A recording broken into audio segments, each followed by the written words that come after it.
ನಮಸ್ತೆ ವೀಕ್ಷಕರೇ, C M ಆಡಳಿ YouTube channel ವೀಕ್ಷಿಸುವಂಥ ಎಲ್ಲರಿಗೂ ನನ್ನ ಸ್ವಾಗತ. ಬಿಸ್ನೆಸ್ ಟಿಪ್ಸ್ ಹೇಳಿಕೊಡಲು ಇವತ್ತು ನಾನು ನಿಮ್ಮ ಜೋಡಿ ಬಂದಿದ್ದೀನಿ. ಯಾವ ರೀತಿ ಅಂದ್ರೆ, ಕಡಿಮೆ ಬಂಡವಾಳದಲ್ಲಿ ಕೆಲವೊಂದಿಷ್ಟು ಉದ್ಯೋಗಗಳಿದೆ. ನಿರುದ್ಯೋಗಿಗಳಿಗೆ ಇದೊಂದು ಸುವರ್ಣ ಅವಕಾಶ ಅಂತ ಹೇಳ್ಬೋದು. ಇದೊಂದು ವಿಡಿಯೋ ಎಲ್ಲರಿಗೂ ಉಪಯುಕ್ತವಾದ ಮಾಹಿತಿಯನ್ನು ಕೊಡ್ತಾ ಇದ್ದೀನಿ. ಯಾವ ರೀತಿ ಅಂದರೆ, ಹಳ್ಳಿಗಳಲ್ಲೂ ಕೂಡ ನೀವು ಸುಲಭ ರೀತಿಯಲ್ಲಿ ನಿಮಗೆ ಉದ್ಯೋಗವನ್ನು ಮಾಡಿಕೊಂಡು ನಿಮ್ಮ ಜೀವನವನ್ನು ಕಟ್ಟಿಕೊಳ್ಳಲು ಒಂದು ಉಪಯುಕ್ತವಾದ ಮಾಹಿತಿ. ಮೊದಲನೇ ಮಾಹಿತಿ ಏನಪ್ಪ ಅಂದ್ರೆ, ಕೇವಲ ನಿಮ್ಮ 30-40 ಸಾವಿರದಲ್ಲಿ 30-40 ಸಾವಿರದಲ್ಲಿ ನೀವು ಒಂದು ಸ್ವಂತವಾಗಿ ಉದ್ಯೋಗವನ್ನು ಮಾಡಲು ಒಂದು ಅವಕಾಶ. ಯಾವ ರೀತಿ ಅಂದ್ರೆ, ಮೊದಲನೇದು ನೀವು ಪ್ರೊವಿಷನಲ್ ಸ್ಟೋರ್ ಮಾಡಲು, ಅಂದರೆ ದಿನಸಿ ಅಂಗಡಿ. ಇದನ್ನು ಮಾಡಲು ನಾವು ಹೆಚ್ಚು ಅಮೌಂಟ್ ಹಾಕಬೇಕಾಗಿಲ್ಲ. ಸ್ಟಾರ್ಟಿಂಗ್ ಒಂದು 30,000ದಿಂದ ನಿಮಗೆ ಅನುಕೂಲ. ಯಾವ ರೀತಿ ಅಂದ್ರೆ, ಒಂದು 25 kg ಒಂದು ಕಾಟ ತೊಗೋಬೇಕು, ಒಂದು ಟ್ರೇ, ಒಂದು ರ್ಯಾಕ್ 7 ಫುಟಿಂದು 6 ಫುಟಿಂದು ನೀವು ಯಾವ ರೀತಿ ಅನುಕೂಲ ಐತೆ ಆ ರೀತಿ ಸಿಗ್ತವೆ ರ್ಯಾಕ್. ಆ ರೀತಿ ತೊಗೊಂಡು ದಿನನಿತ್ಯ ಬಳಸುವಂಥ ವಸ್ತುಗಳನ್ನು ಹಾಕಬೇಕು. ಹಾಕಿ ಸ್ಟಾರ್ಟಿಂಗ್ ನೀವು ಯಾವ ರೀತಿ ಜಾಸ್ತಿ ಅಮೌಂಟ್ ಖರ್ಚು ಮಾಡಬಾರ್ದು, ಲಿಮಿಟಾಗಿ ನೀವು ಹಾಕಬೇಕು. ನಂತರ ನಿಮಗೆ ಹೋದಂಗೆ ನಿಮಗೆ ಗೊತ್ತಾಗುತ್ತೆ ಯಾವುದು ಐಟಮ್ ಜಾಸ್ತಿ ಸೇಲ್ ಆಗುತ್ತಲ್ಲ ಆ ಐಟಮ್ ನೀವು ಹಾಕ್ಕೊಂಡು ನಿಮ್ಮ ವ್ಯಾಪಾರವನ್ನು ಸ್ಟಾರ್ಟ್ ಮಾಡಬೇಕು.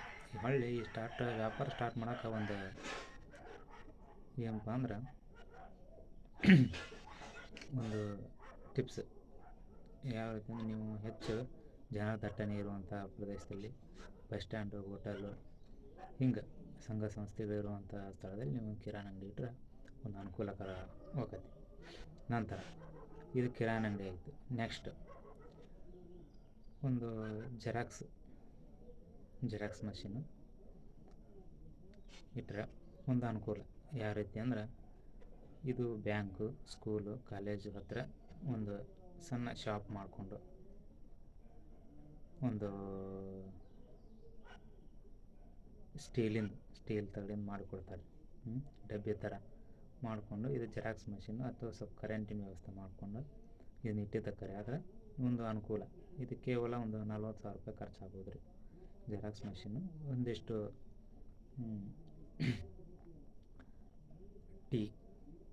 ಟೀ ಮತ್ತು ಬಿಸ್ಕೆಟ್ಸು, ಕೆಲವೊಂದಿಷ್ಟು ತಿಂಡಿ ತಿನಿಸುಗಳನ್ನು ಇಟ್ಟುಕೊಂಡು ನಂತರ ಈ ಜೆರಾಕ್ಸ್ ಮಾಡಿಕೊಂಡು ನೀವು ಮೊದಲು ಸ್ಟಾರ್ಟಿಂಗ್ ಮಾಡೋಕ್ರಿ. ಇದೆ ಮೊದಲೇ ಅಂದರೆ 40,000ದಿಂದ ಇದು ಜಾಸ್ತಿ ಇದಾಗಲ್ಲ. ಮೊದಲು ನೀವು ಸ್ಟ್ಯಾಂಡರ್ಡ್ ಆಗ್ಬೇಕಂದ್ರೆ ಸ್ವಲ್ಪ ಹಂತಕ್ಕೆ ಹೋಗ್ಬೇಕಾಗತ್ತೆ. ಮೊದಲೇ ಸ್ಟಾರ್ಟಿಂಗ್ ನೀವು 1 ಲಕ್ಷ 2 ಲಕ್ಷ ಹಾಕಿದ್ರೆ ಅದು ಬಂಡವಾಳ ಅಷ್ಟು ಜಲ್ದಿ ರಿಕವರಿ ಆಗಲ್ಲ ರೀ. ಹಾಗಾಗಿ ನೀವು 40,000, 35,000, 50,000 ಸ್ಟಾರ್ಟಿಂಗ್ ಇನ್ವೆಸ್ಟ್ಮೆಂಟ್ ಮಾಡಿ ನಿಮ್ಮ ವ್ಯಾಪಾರವನ್ನು ಕಟ್ಕೊಳ್ಬೇಕಾಗತ್ತೆ. ಯಾಕಂದರೆ ವ್ಯಾಪಾರ ಅಂದರೆ ಹಂತವಾಗಿ ಮಾಡೋ ಹೊರತು ನೀವು ನಮಗೆ ಸ್ಟಾರ್ಟಿಂಗ್ 3 ಲಕ್ಷ 2 ಲಕ್ಷ ಖರ್ಚು ಮಾಡಿದ್ರೆ ನಿಮ್ಗೆ ಅನುಕೂಲ ಆಗಲ್ಲ. ಹಂಗಾಗತ್ತೆ. ಹೆಂಗಂದರೆ, ಈಗ ಸ್ಟಾರ್ಟಿಂಗ್ ನಾವು 1 ಲಕ್ಷ ಹಾಕಿ ನೀವು ಇನ್ವೆಸ್ಟ್ಮೆಂಟ್ ಮಾಡಿರಪ್ಪ ಅಂದ್ರೆ, ಬಿಸ್ನೆಸ್ ಏನಾದರೂ ಸ್ಲೋ ಲೆವೆಲ್ ಹೋಗಿತ್ತು ಅಂದ್ರೆ ನಿಮಗೆ ಅದನ್ನು ಎಲ್ಲೋ ಲೋನ್ ಮಾಡಿ ತೊಗೊಂಬಂದಿರ್ತೀರಿ, ಅವ್ರಿಗೆ ಮಂತ್ಲಿ ಇನ್ಸ್ಟಾಲ್ಮೆಂಟ್ ಕಟ್ಟಬೇಕಾಗತ್ತೈತಿ. ಹಾಗಾಗಿ ಇದು ನಿಮ್ಗೆ ಅನುಕೂಲಕರ ಆಗಂಗಿಲ್ಲ. ಹಾಗಾಗಿ ನೀವು ಸ್ವಲ್ಪ ಬಂಡವಾಳನ ಹಾಕಿ ಅದಕ್ಕೆ ನೀವು ಸರಿಯಾಗಿ ಮಾಡ್ಕೊತ ಹೋದಾಗ ನಿಮ್ಗೆ ಅನುಕೂಲ ಆಗತ್ತೆ. ಆಯ್ತು ರೀ. ನೆಕ್ಸ್ಟ್ ಮೊದಲೇದು ಏನಾಯಿತು, ದಿನಸಿ ಅಂಗಡಿ, ಪ್ರೊವಿಷನ್ ಸ್ಟೋರು. ಎರಡನೇದು ಜೆರಾಕ್ಸು. ಮೂರನೇದು ಹೈನುಗಾರಿಕೆ. ಯಾವ ರೀತಿ ಅಂದ್ರೆ, ನೀವು ವಿಲೇಜಲ್ಲಿ ಅಥವಾ ಹಳ್ಳಿಗಳಲ್ಲಿ ನೀವು ಅದಿರಿ ಅಂದರೆ ನಿಮಗೆ ಅನುಕೂಲ ಆಗತ್ತೆ. ಯಾವ ರೀತಿ ಅಂದ್ರೆ, ಒಂದು ಆಕಳವನ್ನು ತೆಗೆದುಕೊಂಡು ನೀವು ಸ್ಟಾರ್ಟಿಂಗ್ ಮಾಡ್ಬೇಕಂದ್ರೆ ಒಂದು ಆಕಳ ಅಥವಾ 2 ಆಕಳವನ್ನು ಮಾಡಿಕೊಂಡು, ಈಗ ಆಕಳಂದ್ರೂ 50,000ದಿಂದ ಇದು ಸಿಗೋಂಗಿಲ್ಲ ರೀ. 50,000 ನಿಮ್ಗೆ ಯಾವುದು ಬಿಸ್ನೆಸ್ ಮಾಡೋಕ್ಕೂ ಅಸಾಧ್ಯ. ಮಿನಿಮಮ್ ಅಂತ 50,000 ಬೇಕು. ಇದು ಯಾವ ರೀತಿ ಅಂದ್ರೆ, ಒಂದು 50,000 ಅಥವಾ 60,000 ಒಂದು ಆಕಳವನ್ನು ತೆಗೆದುಕೊಂಡು ನಂತರ ಅದು ಮಿನಿಮಮ್ ಏನೇ ಇಲ್ಲ ಅಂದ್ರೆ 3 ಲೀಟ್ರ್ ಅಂತ ಹಿಡಿತೈತೆ ರೀ. 50,000 ಕೊಟ್ಟು ತೊಗೊಂಬಂದಿದ್ರಿ ಅಂದ್ರೆ ಸರಿಯಾಗಿ ಅದನ್ನು ಆಕಳವನ್ನು ಆಯ್ಕೆ ಮಾಡಿಕೊಂಡು 4 ಮೂಲೆಗಳನ್ನು ಚೆಕ್ ಮಾಡಿಕೊಂಡು ಯಾವ ರೀತಿಯಾಗಿ ಹಿಂಡುತ್ತೆ ಅಥವಾ ಅದನ್ನು ಸುಳಿ ಗಿಳಿ ನೋಡಿಕೊಂಡು ಚೆನ್ನಾಗಿರುವಂಥ ಆಕಳನ್ನು ತೆಗೆದುಕೊಂಡು ಬಂದು ನಿಮ್ಮ ಸ್ವಚ್ಛವಾಗಿ ಕೊಟ್ಟಿಗೆಯಲ್ಲಿ ಅದನ್ನು ಮೇಂಟೈನ್ ಮಾಡಿಕೊಂಡು ನಿಮ್ಮ ಹೈನುಗಾರಿಕೆನ ಶುರು ಮಾಡ್ಬೇಕ್ರಿ. ಸ್ಟಾರ್ಟಿಂಗ್ ನೀವು ಅದಕ್ಕೆ ಹೆಚ್ಚು ಬಂಡವಾಳ ಹಾಕಬೇಡ್ರಿ, ಹಾಕ್ಲಕ್ಕೆ ಅಷ್ಟೇ ಹಾಕಿರಿ. ನಂತರ ಎಲ್ಲ ಕೆಲಸವನ್ನು ನೀವೇ ಮಾಡಬೇಕು. ನಂತರ ಮೇವು ಕೊರೆಯೋದಾಗಲಿ ಅದಕ್ಕೆಲ್ಲ ಮಷಿನ್ ತರೋದಾಗಲಿ ಏನು ಮಾಡೋಕ್ಕೆ ಹೋಗ್ಬೇಡ್ರಿ. ನಿಮ್ಮ ಸ್ವಂತ ಕೈ ಕೆಲಸವನ್ನು ಮಾಡಿಕೊಂಡು ಆಕಳನ್ನು ಸಾಕಬೇಕು. ನಂತರ ಇದೊಂದು ಆಕಳ ಹಾಲನ್ನು ನೀವು ಡೈರಿಗೆ ಹಾಕ್ತೀರಿ. ಡೈರೆಕ್ಟ್ ಡೈರಿಗೆ ಹಾಕೋದ್ರಿಂದ ನಿಮ್ಗೆ ಅನುಕೂಲ ಆಗಲ್ಲ, ಜಾಸ್ತಿ ಲಾಭ ಆಗಲ್ಲ.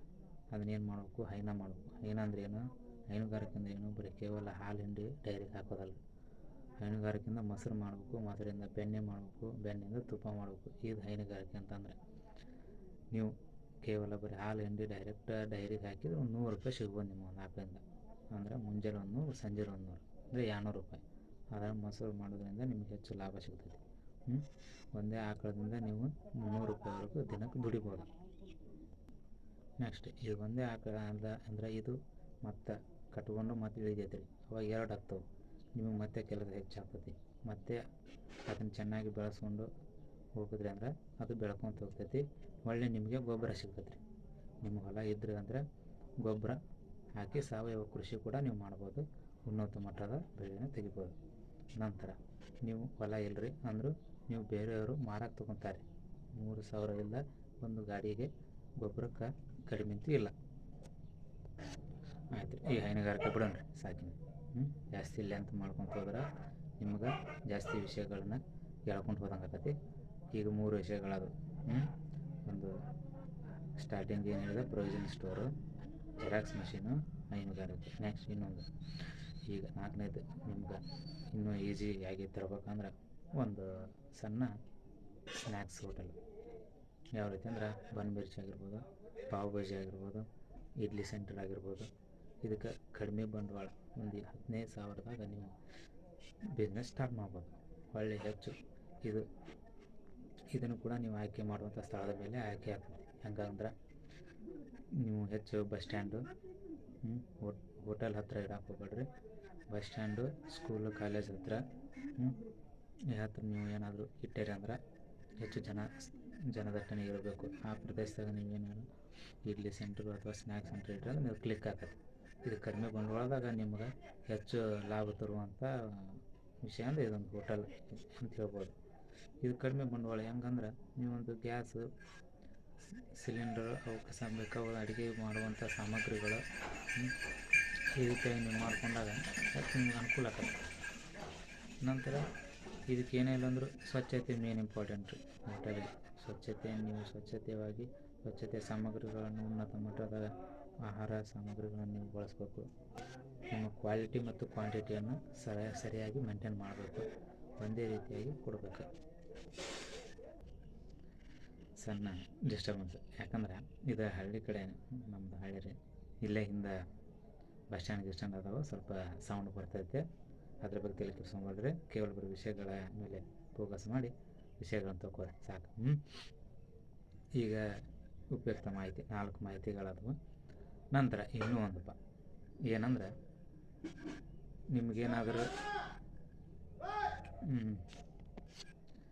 ಇದೊಂದು ಮಾಹಿತಿ, ಇದಕ್ಕೆ ಬಂಡವಾಳ ಅವಶ್ಯಕತೆ ಇಲ್ಲ ನೋಡಿರಿ. ಸ್ಟಾರ್ಟಿಂಗ್ ಕೇವಲ ನೀವು ಅಷ್ಟು ದುಡಿಬೇಕು, ಅದು ಸ್ವಂತವಾಗಿ. ಈಗ ನಿಮ್ಮ ಹಳ್ಳಿಯಲ್ಲಿ ಏನಿಲ್ಲ ಅಂದರೂ ಒಂದು 50-60 ಜನ ಆದರೂ ಹೈನುಗಾರಿಕೆ ಮಾಡ್ತಿರ್ತಾರೆ. ಅವ್ರ ಜೋಡಿ ಹೋಗಿ ಡೈಲಿ ಮುಂಜಾನೆ 1 ಲೀಟರ್ ಅಥವಾ 2 ಲೀಟರ್ ಹಾಲನ್ನು ಹಾಕಿಸ್ಬೇಕು.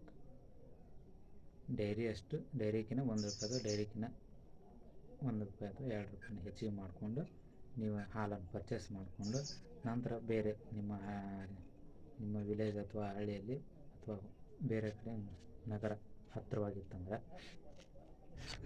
ಹಾಲನ್ನು ತುಂಬಿಸ್ಕೊಂಡು ಮಗಲಿರುವಂಥ ಹಳ್ಳಿ ಅಥವಾ ಬೇರೆ ಸಿಟಿಗಳಲ್ಲಿ ಹೋಗಿ ಮಾರಬೇಕು.